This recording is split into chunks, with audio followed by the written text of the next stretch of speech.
ட்ரைனே பண்ண மாட்டேன்பா கிளைண்ட்டை. அவங்க போக்கில் அவங்க போக்கில் போவேன். நான் சொல்லுவேன், அதை செய்வாங்க. அவங்களால முடிஞ்ச வெயிட்டை தான் நான் போடுவேன். வெயிட் லாஸ் வரவங்கள சொல்லிடுவேன், அவங்க செய்வாங்க. கரெக்ஷன் கூட நான் வந்து பொறுமையாக தான் பண்ணுவேன். அதனால தான் என்கிட்ட இருக்கிறவங்களாம் 5 வருஷம் 10 வருஷம் ஒரே ஆள் இருப்பாங்க. புது ஆள் வராங்களான்றத விட்டுடுவேன். வந்தாலும் என்னை விட்டு போக மாட்டாங்க. அந்த அளவுக்கு இருக்கும் ட்ரீட்மெண்ட்ஸ் எல்லாமே. ஆமாம், நான் டயட்டே பண்ண சொல்ல மாட்டேனே. அவனே கேட்பான், மாஸ்டர் இன்னைக்கு நைட்டு ஃபர்ஸ்ட் ஒரு வேளை கட் பண்ணுன்னு. அப்புறம் 2 வேளை அவனே கட் பண்ண ஆரம்பிப்பான். அதுக்கப்புறம் சொல்லுவேன், இல்லை ரொம்ப டயட் பண்ணுறேன், இப்படி பண்ணு. எக்ஸசைஸ் ஹெவியா மாஸ்டர் 40 மாஸ்டர் என்ன எக்ஸசைஸ்ன்ற ஒரு விஷயம் நல்லா புரிஞ்சுக்கணும் எல்லாருமே. எக்ஸசைஸ்ன்ற ஒரு விஷயம் அப்படி ஆகக்கூடாது. அப்படி ஆனா நல்லா புரிஞ்சுக்கணும். ஒரு புக் எடுத்து நம்ம படிக்கிறோம்னா படிக்கும் போது இப்படி ஊந்தனா அவன் ஃபெயிலு. இன்ட்ரெஸ்டாக படிக்கணும். அப்போ அவன் அங்கே டீச்சர் சொல்லி கொடுத்தது அவனுக்கு மைண்டில் ஏறினால தான் அவன் படிக்க முடியும்.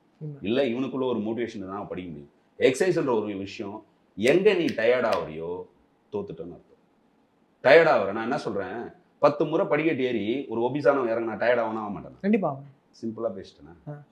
அவனை நின்ன இடத்துல குதிக்க சொன்னால் டயர்ட் ஆகணும் ஆக மாட்டேன். கொஞ்சம் நான் அப்படி பண்ணல. என்கிட்ட 100 கிலோவுக்கு மேலே ஒரு 7-8 பேர் வராங்க.